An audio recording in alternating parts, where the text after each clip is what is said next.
안녕하세요. 늘 나 자신한테 부끄럽게 살지 않기 위해 노력하며 살고 있는 30대 여성이에요. 저는 어렸을 때 소아마비를 앓았고, 그로 인해 아직도 작은 후유증으로 살짝 다리를 저는 버릇을 가지고 있답니다. 남들이 봤을 땐 어렸을 때 소아마비를 앓은지 전혀 모르고, 가끔 후유증으로 심한 날들에만 어디 안 좋냐 소리를 듣는 정도예요. 다행히 증상이 심한 환자들보다는 증상이 미비해서 전 이것만으로도 정말 감사하며 살아가고 있어요. 부모님의 외동딸인 저는 그런 부모님에게 늘 걱정만 시키는 딸이었고, 지금까지도 언제나 부모님이 항상 제 걱정을 놓지 못하셨답니다. 어렸을 때까지만 해도 이런 부모님의 걱정과 관심, 그리고 사랑이 당연했지만, 성인이 되고서부터는 무조건 제 앞길 제가 헤쳐나가야 한다는 생각에 독립적으로 살려고 노력했어요. 그러면서 사랑하는 남자를 만나 이제는 독립된 개체로서 결혼을 준비해 나갔습니다.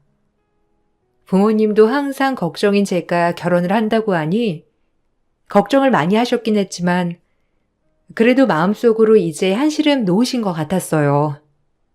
그렇게 행복하게 잘 살았다고 끝났으면 좋았을 테지만 지금부터 이야기는 본격적으로 펼쳐져요. 시어머니는 제가 몸이 조금 불편하다는 사실을 알고 처음부터 결혼을 탐탁치 않게 생각하셨고 이 부분에 있어서는 저 역시도 수긍을 많이 했던 부분이었죠. 정상적인 여자랑 살아도 이혼 한 해 만에 하는 세상인데 저 병자랑 어떻게 결혼을 한다는 거야? 참네. 엄마가 속이 문드러진다 아주. 네가 뭐가 모자라서 병자랑 결혼을 하려고 해? 꼭 그래야만 했어? 아무리 지금은 눈에 뵈는 게 없다지만. 아주 미비해요. 그리고 예전에 소아마비를 앓은 거고 지금은 거의 후유증도 없는 상태예요. 엄마도 보셨다시피 처음엔 모르셨잖아요. 그러니까 그냥 허락해 주세요. 세상에 단점 없는 사람 없듯이 저 역시도 단점 투성인데 몸 조금 불편했다는 이유로 결혼 반대하는 건 말도 안 돼요. 유리민 진짜 그거 하나 빼면 장점 가득한 애인데 반대하지 말아주세요. 속상해서 그러지. 내가 어디 가서 병자 며느리 얻었다고 얘기해봐. 다들 뭐라고 수군대겠어? 넌 진짜 엄마 마음 모른다. 하나밖에 없는 아들 어떻게 키웠는데 뭐가 부족하다고? 에휴, 몰라. 네가 알아서 해. 후회해도 네 팔자 네가 꼬는 거니까. 극심한 반대에 부딪혔지만 남편의 설득으로 인해 결국 결혼을 허락받았고 그렇게 부부가 되었어요. 사실 처음부터 쉽지 않을 결혼이라는 건 예상은 하고 있었고 아무래도 모든 부모님들이 그러하듯 조금이라도 불편한 며느리를 얻는다는 것이 얼마나 큰 부담이 되는 것이라는 걸 저 역시도 잘 알고 있었거든요. 그래서 그런지 저희 부모님들은 상견례 때부터 시부모님들에게 최대한 비를 맞춰주려고 노력하시더라고요. 아무래도 저를 미워하실까봐 애써 먼저 부모님께서 그렇게 굽히고 들어가는 것 같았어요.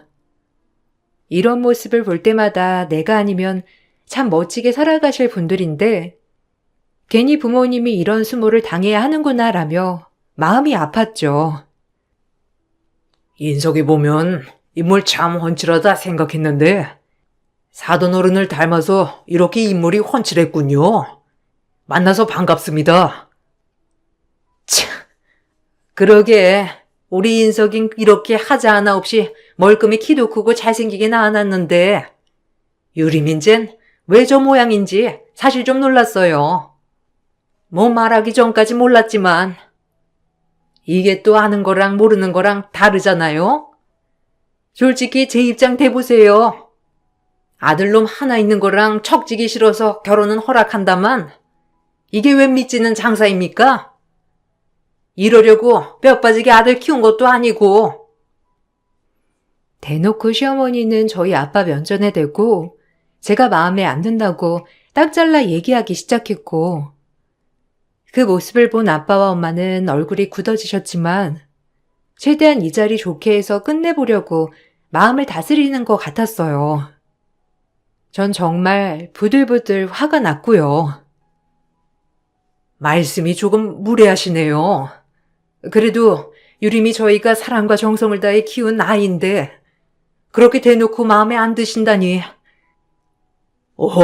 당신 그만해요. 네, 사모님 말씀도 일리가 있죠. 하지만 저희 딸 이제는 자기 앞가림 다 하면서 살고 있고, 사부인이 말씀하신 것처럼 정말 남들이 보기엔 아무도 소아마비를 앓았다고는 생각하지 못할 정도로 건강합니다. 좋은 대학 나와 좋은 직업에. 사실 저희 딸도 어디 가서 그렇게 꿀리지만은 않죠. 그냥 좋은 게 좋은 거라고 좋게 봐주시면 안 될까요? 좋은 대학, 좋은 직업이면 뭐예요? 몸이 그런데. 애 낳아서 즉 엄마 닮으면 안 그러리란 보장도 없고. 에휴, 근데 뭐 어쩌겠나요? 제 아들이 저렇게 좋다고 펄쩍 뛰는걸. 정말 큰맘 먹고 결혼 허락하는 건 줄로만 알아요. 아셨어요? 엄마, 그만하세요. 죄송합니다, 아버님. 저희 엄마가 너무 무례하게 말씀하실 줄은 몰랐어요. 제가 대신 사과드릴게요. 네가 뭘 잘못했다고 사과를 드려? 참나, 네가 뭐가 모자라서 저 사람한테 머리를 조아리냔 말이야? 그러라고 키운 줄 알아? 그리고 이왕 결혼 허락한 거 저희가 굉장히 믿지는 장사인 거 알죠? 예물 예단 혼수, 아파트까지 싹 다 해와야 할 거예요. 엄마, 이렇게 속물적인 사람이었어요? 아버님, 아닙니다. 저희가 작게나마 대출 껴서 아파트까지 해올 수 있어요. 괜찮아요.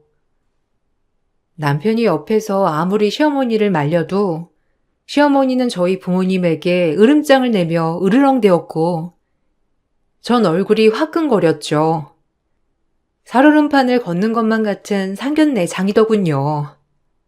마음속으로 이 결혼을 없자고 100번 생각했지만 남편의 끈질긴 설득과 무슨 일이 있어도 절대적으로 내 편이 되겠다는 믿음, 신뢰 하나로 버텼어요. 그리고 저 하나 때문에 이런 치욕을 당한 부모님께 너무 죄송스러워 고개조차 들지 못하겠더라고요. 하지만 부모님은 오히려 그런 저를 다독여 주셨고 결혼해서 행복하게 살기만을 축복해 주셨어요. 아무래도 어렸을 때부터 장애 후유증으로 고생한 딸이 선택한 이 결혼을 지지해주고 싶은 생각이 가장 컸다고 생각해요. 나 엄마 아빠가 싫다고 하면 이 결혼하지 말까? 엄마 아빠가 어디 가서 이렇게 좋아할 사람들도 아닌데 왜 나 때문에 이런 거 겪어야 해? 결혼 안 하고 말지. 엄마 아빠 속상하게 하면서 결혼하기 싫어. 뭐 내가 내 앞가림 하나 못하겠어? 그래도 네가 처음으로 결혼하고 싶다고 말한 사람인데 어떻게 아빠가 외면할 수가 있어? 우리 딸 얼마나 힘들게 이 자리까지 올라온 거 다 아는데. 남들보다 더 노력하고 재활도 열심히 하고 공부도 하고 그런 네가 지금에서야 네 행복을 찾겠다고 하는 건데 아빠는 이런 거 100번 겪어도 괜찮아. 네가 괜찮으면 다 참을 수 있어. 그러니까 그런 말 하지 마. 아휴, 엄만 모르겠다. 우리 딸 뭐가 모자라서 저런 집에 시집가야 하는지. 인석이만 보면 당장이라도 결혼 추진이지만 네 시댁 자리 자체가 엄만 너무 별로야. 아무리 마음에 안 들어도 그렇지. 면전에 대고 이것저것 요구하는 꼬락서니. 에휴. 그만해요.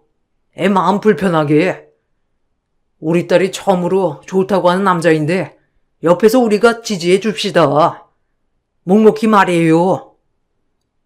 아빠의 말에 눈물이 찔끔 나오려고 했지만 저렇게 말해주는 것만으로도 너무 감사하고 고마웠어요. 부족한 딸 하나 때문에 어렸을 때부터 늘 걱정만 끼치고 결혼할 때까지도 걱정을 끼치는구나 하며 결혼하고 나서는 꼭 잘 사는 모습 보여줘야지 하는 마음가짐을 먹었답니다. 내가 행복해하면 부모님이 행복하시겠지. 그래 이것만이 전부고 효도라고 생각했어요. 그리고 오히려 이런 모습을 보면 처음에 불편했던 마음들도 풀리실 거라 여기며 버티고 버텼습니다. 시어머니의 폭언에도 버티고 버텼어요. 이런 거 하나 못 버틸 각오로 결혼한 게 아니었거든요. 어떻게 해서든지 시어머니도 내 사람을 만들어야겠다고 생각하며 꾸역꾸역 참아내었죠. 하지만 그러면 그럴수록 시어머니는 도무지 곁을 내주시지 않는 분이었고 힘들게 하더라고요. 너희 부모님도 참 양심 없다.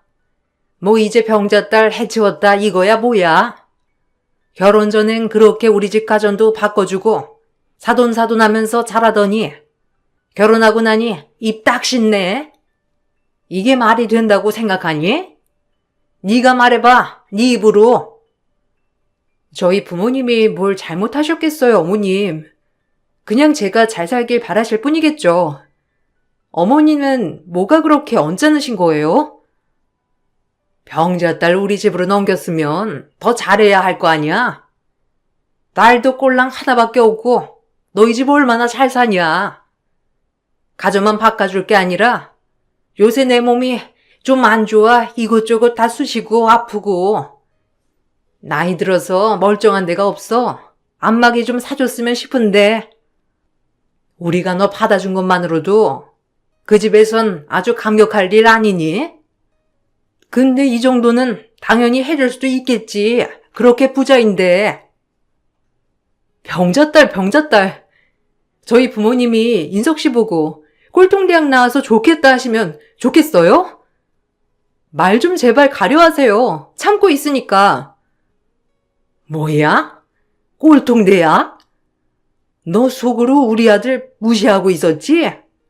이 병자가 어디서 우리 아들 대학 가지고 따따붙다 말이 많아? 말이 그렇다는 거죠. 그러니까 병자 소리 좀 그만하세요.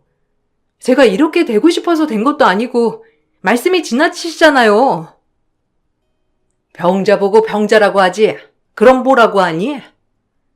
내 식구가 이런 병자라니 진짜 안 믿겨. 나는 기가 막힌다 이 말이야. 시어머니의 요구가 황당하더라고요. 사실 저희 집은 아빠가 오래전부터 사업을 하셔서 꽤 부유한 편이었고 그런 집의 외동딸로 태어난 저는 뭐 하나 아쉬운 게 없는 삶이었어요. 제가 결혼할 때 부모님은 혹시라도 제가 책이라도 잡힐까 시부모님 때 가정까지 다 바꿔주시고 시어머니가 요구한 대로 저희 신혼집까지 마련해 주셨습니다. 그럼에도 불구하고 시어머니는 성에 차지 않는지 이번에는 안마기를 좀 사달라고 당당하게 요구하였어요. 얼토당토 없는 소리에 딱 잘라 거절했지만 참 끈질기게 요구하더라고요. 더 이상 그런 부분을 들어드릴 수 없다고 판단한 저는 딱 잘라 시어머니에게 거절했던 거였고요. 그리고 안마기 나중에 인석 씨랑 상의해서 저희가 사드릴게요, 어머니. 저희 친정 부모님이 왜 그것까지 해드려야 하는지 잘 모르겠네요. 아무리 딸 가진 부모가 죄인이라고 했다지만 요즘 세상에 그런 말도 없고 제가 무슨 이 집에 팔려온 것도 아니고요. 뭐야? 너 정상적인 집에 네가 시집 갈 수나 있었겠어? 너같이 파란 쪽 질질 끄는 애가 어떻게 정상적인 가정에 시집을 오냐고. 소방 맞아도 한참 전에 맞았지. 내가 처음부터 속은 거 생각하면 아주 열불이 터져. 그럼 너네 부모가 더 잘해야 할 거 아니야? 저 발 안 끌고요. 남들한테 말하지 않으면 몰라요. 미미한 후유증만 남아있는 건데 말 그렇게 하지 마세요. 어머님은 아무렇지 않게 말한 것도 당사자는 그게 얼마나 상처가 되고 아픔이 되는 건데요. 말 조심 좀 해주셨으면 좋겠습니다. 안마기는 인석 씨랑 상의해서 한번 구매해 보는 걸로 할 테니까 저희 부모님한테 뭘 바라시거나 당당히 요구하지 않으셨으면 좋겠어요. 병자 주제에 날 가르치는 거야? 아주 가지가지한다. 내가 저런 병자한테 이런 소리나 듣고 앉아있고 정말 화가 나. 제가 이렇게 얘기하자 시어머니는 노발대발 난리가 나셨어요. 그리고 안마기 사건이 대두가 되어 절 더 괴롭히려 했고, 신혼집과 시댁이 3분 거리인데 며느리는 시댁에 와서 무조건 아침밥을 차려야 한다며 새벽마다 그렇게 전화하여 오라고 전화를 하셨습니다. 잠도 없으신지 5시부터 일어나서 전화를 하는 통에 정말 돌겠더라고요. 남편도 황당해하면서 말이죠. 처음엔 며느리로서 아침밥 차려드릴 수 있다고 좋은 마음을 먹었지만 시어머니는 저를 괴롭히려고 하는 거였기 때문에 사실상 좋은 마음이 들기는 힘들었어요. 게다가 아침부터 바쁜 출근 시간에 꼭 오라고 으름장을 놓으며 화를 내었거든요. 또 엄마 전화야? 아, 돌겠네, 진짜. 왜 그러시는 거야? 내가 가서 얘기 좀 할게. 아침마다 출근해야 하는 사람 붙잡고 와서 밥을 하라니. 원래 이러신 분이 아닌데 나도 볼 때마다 엄마가 이런 분이었나 싶으면서 너한테 미안한 마음밖에 없어. 아니야, 집도 가까운데 아침밤 정도야 해드릴 수 있지. 그냥 좋은 마음으로 하려고. 불평불만 가지면 또 나만 화나잖아.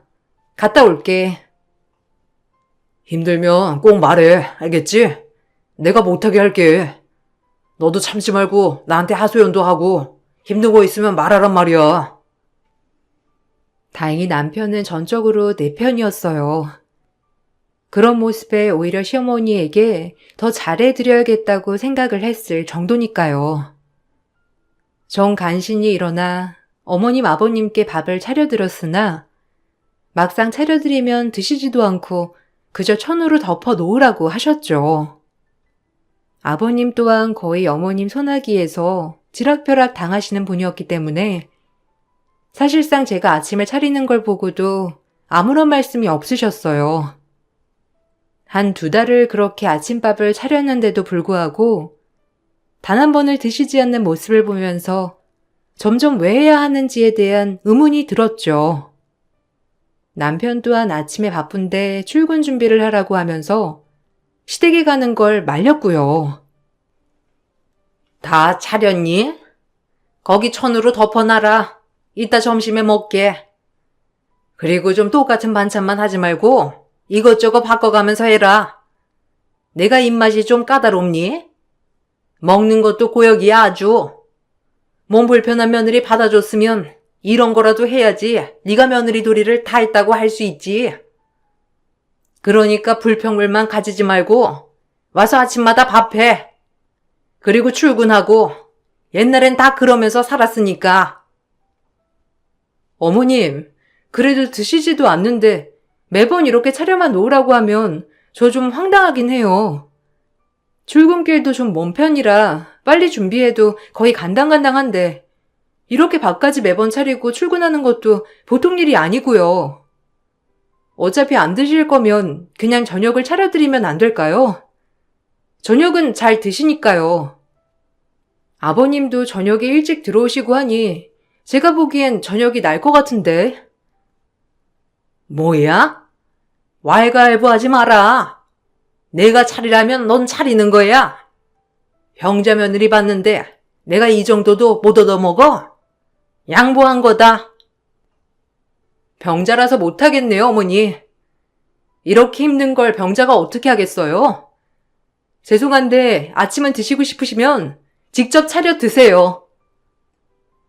그놈의 병자. 말끝마다 어머님은 절 병자 취급하며 아무렇지 않게 상처를 주곤 했죠. 다 큰 어른이 그것도 정말 엄마뻘 되는 사람이 저에게 저런 모진말을 하는 것을 보며 눈물을 삼켰던 적이 한두 번이 아니었죠. 그럼에도 불구하고 이런 부분 때문에 내가 못 살고 뛰쳐나온다면 평생 부모님의 대못을 박는 것 같아 걱정 끼치지 않겠다는 마음 하나로 버텼어요. 그래도 이렇게 효율적이지 못한 아침 밥상을 차리는 것은 아니다 싶어 사실 저 말이 있고 나서부터는 대놓고 안 가기로 마음먹었죠. 안 간 지 딱 3일째가 되자 시어머니는 제가 아침밥상을 차리러 가지 않고 전화도 받지 않자 난리가 나셨고 아침 일찍 저희 집에 찾아와 집을 엎어 놓으셨어요. 그리고 그것도 모자라서 제 최신형 핸드폰을 박살내며 화를 내기 시작했습니다. 하늘 같은 시부모 아침밥 3번이나 안 차려줬다며 노발대발 난리가 나신 거예요. 원래도 화가 많으셨지만 이 모습을 보니 놀랐어요. 너 시애미 말이 우습냐? 내가 아침마다 우리 집에 와서 밥 차리라고 했지? 그걸 무시하고 네가 오지를 않아? 전화도 안 받고 뭐 하자는 거야? 전화도 안 받는데 휴대폰이 무슨 소용이야? 다 필요 없어. 네가 3번이나 감히 내 말을 어겨? 드시지도 않는 밥 왜 차려야 하냐고요. 아무리 며느리가 마음에 안 들어도 그렇지. 전 그렇게 비효율적인 일 못해요. 분명히 차려드릴 수 있다곤 했어요. 어머님의 밥을 드신다면. 근데 드시지도 않는 걸 제가 뭐하러 가서 아침부터 해야 해요? 억지 좀 그만 쓰세요. 그래서 제가 저녁을 차라리 차려드리겠다고 한 거 아니에요. 무슨 말이 통해야 말을 하지. 정말 할 말이 없네요. 아, 엄마, 그만해. 아, 왜 그러는 거예요, 진짜? 이러려고 결혼 허락한 거야? 가운데서 아들만 힘들어. 그러니까 제발 그만해요. 엄마가 이럴수록 나도 엄마한테 정 떨어져. 원래 이런 사람이었나 싶기도 하고 어른이면 어른답게 행동하시라고요, 제발. 뭐? 인석이 너 엄마한테 어떻게 그럴 수 있어? 이게 다 저 병자년이 조종해서 이렇게 된 거지? 어디 맛 좀 봐라. 시어머니는 눈이 횟가닥 도셨는지 그 자리에서 순식간에 제 핸드폰을 박살내었어요. 받지도 않는 전화 필요도 없지 아니하면서 말이에요. 순간 부서진 핸드폰을 보며 참 많은 생각이 스쳐 지나가더라고요. 이런 상식적이지 못한 인간과 앞으로 함께할 수 있을까 하는 생각과 그렇다면 내가 뭘 해야 할까라는 생각이 교차하면서 정말 수많은 생각이 스쳐 지나가기 시작했어요. 아, 엄마, 뭐 하는 거예요? 지금 엄마답지 못하게 당장 나가요. 가뜩이나 우리 출근해야 하는데 아침부터 진짜 이러실래요?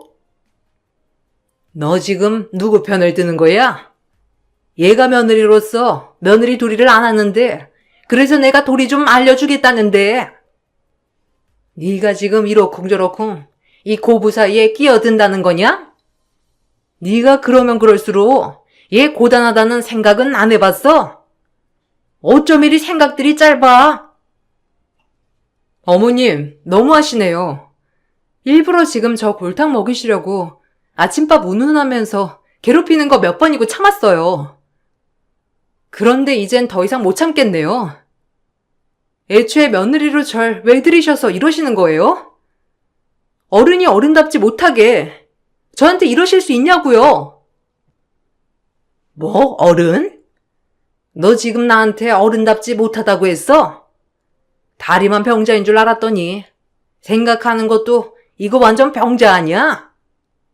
네 집에서 뭘 배워왔어? 병자 딸년 아주 곱게 오냐오냐 공주님처럼 키웠겠지. 뭘 가르친 거나 있었겠어? 사돈이 와서 빌어야 해. 엄마, 말 조심 좀. 유림아, 미안해. 내가 사과할게. 아, 일단 지금 둘 다 흥분했으니까 흥분 좀 가라앉히고 다시 얘기하자. 시어머니의 또다시 병자라는 소리에 눈물이 왈칵 쏟아졌고 그 길로 전 짐을 싸서 나왔습니다. 도저히 저런 시어머니와 이제 함께할 수 없겠다는 판단이 들어서 말이죠. 막상 나오니 갈 데가 없더라고요. 핸드폰도 다 부서진 상태라 전화할 곳도 마땅치 않고 남편이 따라 나왔지만 남편에게도 괜히 화를 내며 제 갈 길을 묵묵히 갔어요. 갈 길을 가다 보니 막상 도착한 곳은 저희 친정집이더라고요. 친정집에 도착을 하고 얼마나 하염없이 엄마 아빠 얼굴을 보며 눈물을 흘렸는지 그렇게 불효를 저질렀어요. 내가 이럴 줄 알았지 정말. 아니 그 여자 미친 거 아니니? 됐어. 잘 나왔어. 당장 이혼해. 그런 집에 너 어울리지도 않았어. 뭐 볼 게 있다고 그렇게 너를 구박했다니? 자기네 집이 얼마나 잘났다고? 꼴랑몸 멀쩡한 거 하나 가지고 그렇게 애를 괴롭혀? 미안해 엄마 아빠. 인석 씨는 진짜 좋은 사람이야. 나랑 어머니 옆에서 얼마나 노력했는지 몰라. 그냥 시어머니는 내가 마음에 안 드시나 봐. 더 이상 인석 씨 힘들게 하고 싶지도 않고 나도 이제 그 옆에서 시어머니 얘기 듣는 것도 지쳤어요. 미안해요. 잘 사는 모습 보여드리는 게 최고의 효도라고 생각했는데 더 이상은 못 버티겠어. 결혼하면 괜찮아질 줄 알았는데 미안해 정말. 제 모습을 보고 강분하는 엄마와는 달리 아빠는 참 침착했고 오히려 제가 있었던 모든 이야기를 다 듣고 무슨 결심을 했는지 골프채 하나만을 들고 시댁으로 향하기 시작했어요. 엄마는 아빠가 골프채를 들고 나가자 혹시라도 사람을 때리거나 할까봐 걱정이 되셨는지 아빠를 말리러 쫓아나가셨죠. 그리고 아빠가 골프채를 들고 도착한 곳에 다다랐을 때는 시어머니네 집 주차장이었습니다. 제 얘기를 들은 분노한 친정아빠가 시부 최신형 벤츠를 박살내기 시작했습니다. 차량 경보음이 울리고 시어머니와 시아버지 그리고 남편은 헐레벌떡 사색이 돼서는 집에서 나왔죠. 시아버지가 정년퇴직을 했을 때 퇴직금으로 뽑은 최신형 벤츠가 박살나는 순간이었죠. 엄마와 전 말릴 새도 없었고 아빠는 묵묵히 벤츠를 골프채로 치기 시작했어요. 아주 무서운 얼굴을 하면서 말이에요. 늘 온화했던 아빠이기에 지금 이 모습이 얼마나 화가 나면 이럴까 하는 생각이 들더군요. 아니 사돈? 이게 뭐 하는 짓입니까? 이게 얼마짜리 차인 줄이나 아세요? 아니 너 뭐 하는 거야? 너네 장인 말리지 않고? 아버님 고정하세요. 유림아, 아버님 좀 말려봐. 아버님 진정하시고 제발 먼저 저희 얘기 좀 들어주세요. 제발요. 아니 이게 무슨 무식한 짓이에요? 병자 딸을 두셔서 그런지 생각하는 게 꼭 병자 같네. 예, 경찰 불러라. 어디서 이런 막대 먹은? 이게 얼마짜리 차인 줄 알고 아무리 돈이 차고 넘쳐도 그렇지. 당신 내가 가만 안 둘 줄 알아. 아주 합이고 뭐고 없을 줄 알라고. 시댁은 아빠가 하는 행동이 난리가 났고 곧이어 아빠가 입을 열자 시어머니와 시아버지는 입을 다물지 못하셨어요. 저 역시도 놀라긴 마찬가지였어요. 세상에 별의별 일이 다 있다곤 하지만 그래도 이렇게까지 다양한 일이 있다는 게 정말 신기했답니다. 당신들 집배 당장. 계약 끝나가지. 전세금 올릴 거니까 당장 나가 내 집에서. 그리고 당신 정년퇴직하고 내가 갖고 있는 건물 관리인 면접 받더라. 재용한다고 한 거 취소야. 그러니까 어디 한번 손가락 빨고 잘 살아봐. 그리고 너 우리 딸 평생 지켜준다고 했으면서 이렇게 눈물을 빼게 만들어? 너도 너네 부모랑 손절할 거 아니면 당장 이혼해. 난 내 딸 다신 저 집안에 안 보내니까. 아니 무슨 소리예요? 우리 집이 그쪽 집이라니. 분명 젊은 사람이 집주인이라고 했는데. 그리고 내 남편 경비 취직한 곳이 당신 건물이라고? 아니 아무리 부자라지만 집이 몇 채에 건물이 몇 채였단 말이야? 내가 그걸 어떻게 믿으라고? 믿기 싫음 등기부등본 떼보던가. 지질하게 이렇게 나오고 싶진 않았는데 절대 이대로 못 넘어갈 줄 알아? 내 딸로 내 눈물 뺀값 혹독히 치르게 해주지. 가뜩이나 없는 살림에서 더 없이 살아봐. 구질구질한 집구석에 그저 딸아이 하나 잘 살길 바랬던 것뿐인데. 사실 시어머니네가 살고 있던 집은 저희 아빠가 소유하고 있던 집이었어요. 제 집을 구해주시면서 마침 매물로 나온 시어머니 댁까지 구매하셨고, 전세로 살고 있던 시어머니는 그걸 까마득히 몰랐던 것이죠.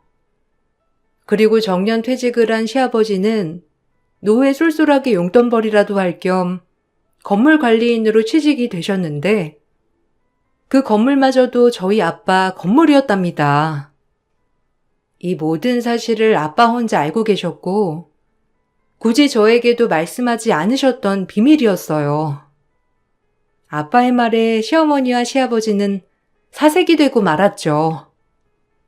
당장에 본인들이 쫓겨나게 생겼으니 그럴 만도 했고, 갑자기 표정이 변하면서 이걸 어떻게 해야 하나 하는 당황하는 모습이었어요. 왜? 이 정도일 줄은 몰랐나? 딸 가진 죄인이라고 나름 신경 써서 혼수의 예단에 집에 바리바리 우리 딸 예뻐해 주십사 그렇게 발을 동동 굴렀는데 당신들은 내 딸을 돈 그 이상으로 보지도 않았지. 우리에게 아픔이고 그래도 이렇게 건강하게 살아가는 것만으로도 나한텐 그저 감사하기만 한데 맨날 구박하고 무시하고 멸시하고 절대 용서 안 해. 그런 줄 알아. 장인어른 고정하세요. 제가 어떻게 유림이랑 헤어지겠어요. 전 유림이랑 결혼 마음먹었을 때부터 죽을 때까지 유림이랑 함께하겠다는 마음으로 결혼까지 생각했던 거예요. 그러니까 고정하세요. 제발 부탁드립니다. 전 유림이 없인 안 돼요. 그럼 자네 부모들이랑 인연을 끝내야지. 난 내 딸이 더 이상 눈치 보지 않고 살길 바라는 것뿐이야. 그게 안 된다면 헤어지고. 남편은 아빠의 말에 부모님과 절연까지 하겠다고 하였고, 시어머니와 시아버진 남편이 절연하겠다는 소리에 하늘이 무너진 표정을 하며 바닥에 철퍼덕 주저앉았습니다. 이제 곧 빈털털이 거지가 되기 일보 직전에 아들까지 잃었다는 게 아마 최고의 고통이었겠죠.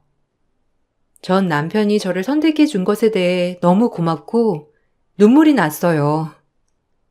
그리고 이렇게 절 사랑해주는 아빠한테 또다시 죄송스러운 마음이 들어 눈물이 뚝뚝 흘렀죠. 시어머니는 고래고래 소리를 지르며 현실을 부정하기 시작하더라고요. 거짓말. 내가 왜 저 병자 때문에 내 아들을 잃어야 해? 그리고 내가 뭘 그렇게 잘못했다고 우릴 이렇게 갑자기 길거리로 나앉게 만드냐고. 이게 다 너 때문이야. 네가 우리 아들만 깨어내지 않았어도 이런 일은 없었어. 다 너 때문이라고. 정신 차려요. 당신 욕심으로 이렇게 된 거지. 예초부터 당신은 내 돈 보고 그나마 나랑 인석 씨 결혼 허락한 거 아니었어? 이제 와서 나 때문이라니. 그렇게 사람 무시하고 남의 아픔을 즐기면서 여러 사람 힘들게 한 거 다 벌 받는 줄 알아. 그리고 아버님, 아니 아저씨도 늘 방관만 했죠? 방관자가 원래 더 나쁜 거예요. 당신들한테 받은 상처 언제까지 지속될진 모르겠지만 이제 당신들 다신 안 보는 것만으로도 묵은채증이 풀리는 것 같네요. 인석 씨도 힘든 결정해줘서 너무 고마워. 정말로. 이 말을 마지막으로 저희는 그 자리를 떠났어요. 물론 남편과 함께 말이죠. 시부모님들은 이 일을 믿기 힘들어 하셨지만 그럼에도 불구하고 저희 아빠는 뱉은 말들을 실행해 나가기 시작했습니다. 결국 전셋집에서 쫓겨난 시부모님은 아버님의 남은 퇴직금으로 작은 월세방으로 옮겨야 했고 시아버지가 일하려고 했던 곳도 결국엔 못 가게 되었죠.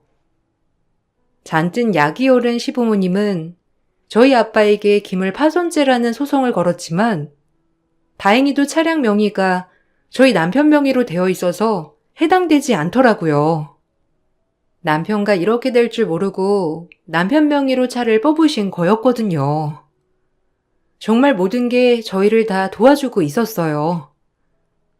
그리고 전 그동안 당한 시어머니에 대한 폭언과 무시에 대한 대가로 정신적 피해 보상이라는 위자료 청구 소송을 진행하였고, 시어머니는 저에게 소정이지만 위자료를 물어주어야 했어요. 법정까지 가고 나니 이제서야 정신이 차려졌는지 사과를 하더라고요. 미안하다. 다 없던 일로 하면 안 되니? 내가 사람 아픔 가지고 그러면 안 되는 건데. 내가 인석이 어떻게 키운지 알잖아. 아니요. 전 당신이랑 다신 엮이고 싶지 않아요. 어차피 병자 며느리 늘 창피해 할 거잖아요. 말끝마다 병자 할 땐 언제고, 이제 와서 미안하다고 사과를 하세요? 꼭 벼랑 끝에 몰려야 정신을 차리는군요. 이제 알아서 살아보세요. 두 분 사지 멀쩡하니. 잘 지낼 수 있을 거 아니에요. 저처럼 병자도 이렇게 열심히 사는데 뭐라도 하면서 살아야죠. 몸뚱이 멀쩡한 분들이. 인석이랑 연락 좀 하게 해줘라. 아니, 내 전화 받지도 않고 아빠 전화도 안 받아서 그래. 우리가 이렇게 사는 거 알면 인석이가 가만히 있을 애가 아닌데. 어쩜 이렇게도 모른 척을 하는지. 내가 지한테 뭘 그렇게 잘못했다고. 그러니까 네가 좀 설득해줘. 이제서야 잘못했다고 빌면서 아들과 연락 좀 닿게 해달라는 그 모습을 뿌리치고 전 법정을 빠져나왔어요. 그리고 지금은 남편과 함께 알콩달콩 살아가고 있답니다.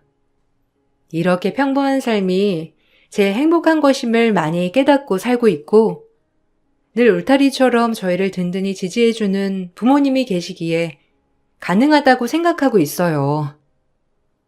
저희 아들을 끔찍이도 예뻐해주는 부모님을 보고 있으니 너무 행복하고 지금에서야 딸 노릇을 하고 있는 것 같아 정말 기쁜 하루하루입니다. 남편 또한 시어머니에게 제가 늘 모진 소리를 들었던 것을 알고 있었기 때문에 그때를 생각해 지금 더욱더 잘하려고 하는 모습을 보이곤 하죠. 오히려 가끔은 제가 미안해할 때가 더 많긴 해요. 저 하나 때문에 그래도 핏줄이라는 어마어마한 것을 끊어낸 사람이니까요. 평생 저만 지켜준다는 말, 그리고 나 없인 절대 살 수 없다는 남편이 약속을 지켜주어서 또 고맙기도 하고, 이 글을 쓰니까 더욱더 고마워지는 날이에요. 어렸을 때부터 몸이 불편하여 내 스스로 작아지는 경우가 굉장히 많았지만, 지금은 더한 일을 겪어 굉장히 강해졌답니다. 오히려 이런 일을 겪은 것이 제 멘탈 성장에 큰 동기부여가 된 것 같다는 긍정적인 생각도 들어요. 여러분들도 다들 콤플렉스가 하나쯤은 있으시겠죠? 이걸 이겨냈을 때의 그 쾌감 모두 느껴보시길 바랄게요. 글솜씨는 없지만 길고 긴 글을 읽어주셔서 정말 감사합니다. 좋은 하루 보내세요.